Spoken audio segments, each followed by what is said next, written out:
winning's the job. You're supposed to win. Forget who said it, but it's like, man, losing hurts worse than winning feels good. Today's episode featured Ken Loomis, the head football coach at Wildwood High School in southern New Jersey. We spoke about the importance of continuous learning, adaptability, and the need to be able to adapt to his team's strengths. Also excited to collaborate with our friends over at Coach and Share, the go-to online marketplace for coaches to buy and sell products. Let's dive right into the content. So I grew up in Maple Shade, New Jersey, went to Paul VI High School in Haddonfield, King's College in Wilkes-Barre, PA, then started teaching and coaching at Paul VI High School. And then in the summer of 2016, I moved down the shore to Wildwood, where I'm currently a history teacher and the head football coach. Gotcha. So can you tell me about what that experience was like being a Division III player and then transitioning into coaching? Oh, it's awesome. I mean, I know one thing that I definitely knew going into my senior year of playing ball is this is going to be the last year I ever get to wear the pads. So I made sure I didn't take anything for granted. You know, that last two-a-day was bittersweet. Was definitely happy it was over, but, you know, a little sad that, man, this is the last training camp I'm going to have. So being able to play the game and then jumping right into the coaching aspect of it has been great. I love it. Gotcha. So what perspective did you gain like as a player that maybe somebody who didn't play in college would have as a coach at this point? Yeah, you learn along the way. Each step is a learning process. You know, your Pee Wee team, you have like your 8 plays, and that's what you run. And then you get to high school, and you run a little bit more. And then college, it gets a little bit more complex. So along each step of the way, you learn more and more about the game, and it's great. And as a tight end, I tell people this. I think mentally, it's the second toughest position to play behind quarterback. Because Yeah. a tight end has to learn how to run block and pass block, know the run scheme, know the pass protections, know all the routes and coverages. You kind of have to be a little bit of a jack of all trades. And I think that's definitely something that has helped me in my coaching career, that I'm able to be an O-line coach as an assistant, be the receivers coach as an assistant, be the tight ends coach as an assistant, and then get in to be the head coach. And even as tight ends, you're on PAT field goal, you're on kick return, you're probably on punt. I long snap, so I was always on punt. So you get a lot of stuff thrown your way when you play that position. Thanks again to our friends over at Coach and Share for sponsoring today's podcast. I checked out the website, and they have a lot of interesting products from guides to templates. Definitely check it out. It's called coachandshare.com. For sure. And I think just having that ability to adapt and also like think on your feet is pretty important. So Yeah. right when I graduated college, going on 3 years ago now, crazy to think. We were just talking about how time flies. Mhm. But I got into like middle school coaching. So I think, I mean, definitely not the same Yeah. as being a high school coach, but can you talk about your experience with like having to think on the fly and maybe some of your coaching philosophies that have changed along the way? Yeah. So I was an assistant. I said played for Paul VI and was an assistant there for 4 or 5 years. We were a perennial playoff team. We played in the toughest playoff conference there is of Group 4 private schools: Don Bosco, Bergen Catholic, Paramus Catholic. I played against Phil Simms' son. I had a coach against Jabril Peppers. Like, we played some top-notch, legit football players. Wildwood is the smallest public school in the state of New Jersey. Total enrollment is about 220 kids, maybe about 50 kids a year graduate, give or take. So we had to go from what I knew of, we had guys who just played offense, guys who just play defense, to now where my quarterback is my middle linebacker and he leads the team in tackles because he's my best athlete. So that was complete 180 and opposite of everything I kind of grew up knowing from going to high school, going in college. No one really plays both ways in college. And then even coaching at Paul VI, where we had only like 2 or 3 guys play both sides of the ball. But down here, it's all hands on deck. Yeah. And is that Pope John Paul or is that a different? Completely separate now. Yeah, Paul VI Okay. is in Hatfield, about 10 minutes from Camden. Yeah, right by the Okay. Walt Whitman Bridge. Gotcha. Awesome school. Love it. Yeah. Cool. So if you had to go back to when you were just getting started off coaching, right when you graduated college, knowing what you know now, what would be the top 2 to 3 things you would tell yourself at that point to better prepare yourself for the future? The first thing I would do is I would look to GA, be a grad assistant, right? I was so worried about getting a teaching job and becoming a high school coach. Looking back, as soon as I graduated college, you have a chance to travel somewhere and be a GA, get your master's for free, and get 2 years of college coaching under your belt. I think if anyone wants to take coaching seriously, no matter what level you're at, you do that. It's a great way to get a free master's degree.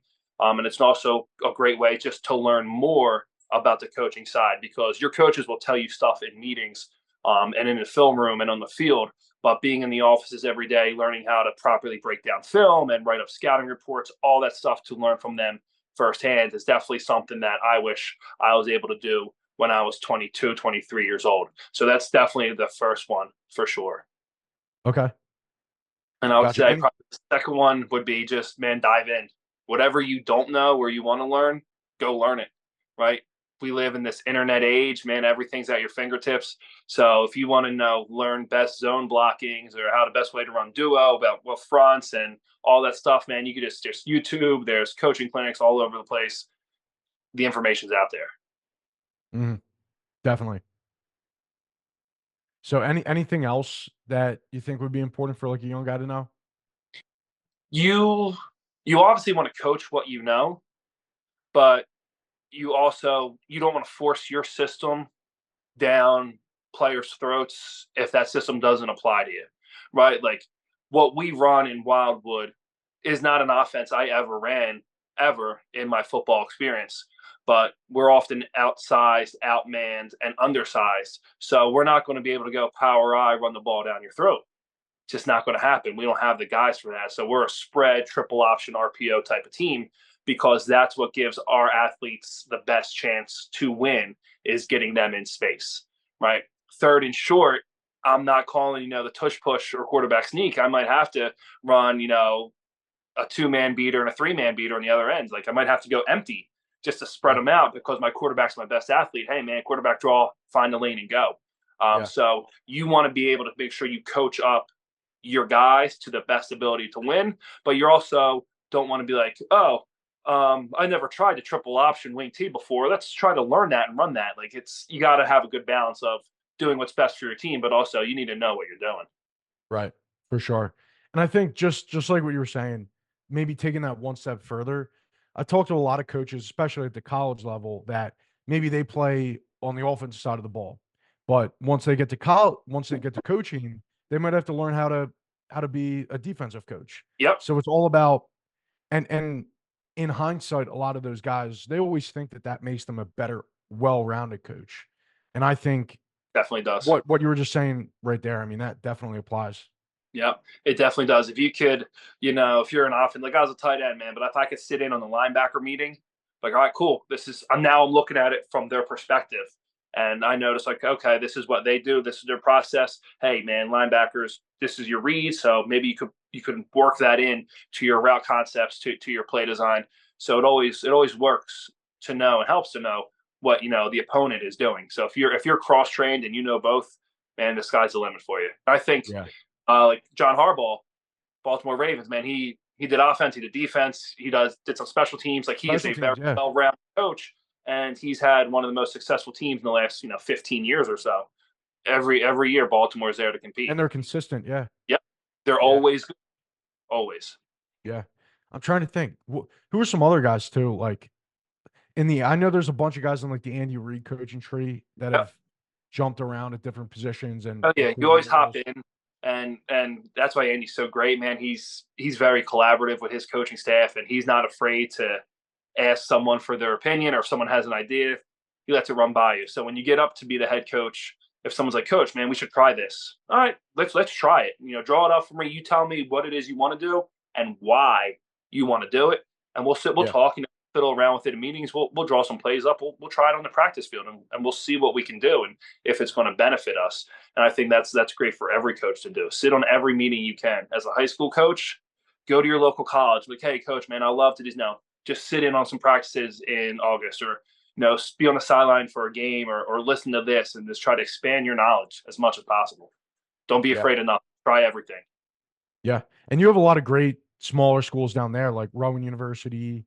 Rowan's awesome. TC&J has been great. Princeton's a good spot too. So we have nice little community down here in South Jersey. For sure. So, any last words, Coach, that you want to share with the audience today? Just anyone who's interested in coaching, man, it's great. It's a lot of time, right? It's a lot of effort mentally. It could be a lot for sure. Watching the film, getting the playbook in, but for me, being able to do the studying, put in the mental hard work, and get the success on the other end, for me, that's what drives me.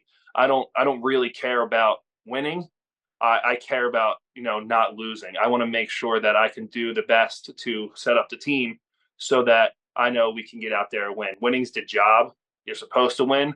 Forget who said it, but it's like, man, losing hurts worse than winning feels good. I'm like, you know what? That's apropos. I appreciate that. It's not win at all costs by all means, but Yeah, if you can take the time to outsmart your guy, outcourage your guy, outwit your guy across the field from you, man, that's a cool feeling. That's a nice rush. When you for put sure. in all that hard work, you want to get that reward at the end for sure. Definitely. Definitely agree there, Coach. Well, it was awesome talking with you. Really appreciate you sharing today. And best of luck as you guys get into the off season here. Oh man, it's a pleasure to be on here. I wish you guys nothing but success, man. Keep up the good work. Likewise. Thanks, Coach. Appreciate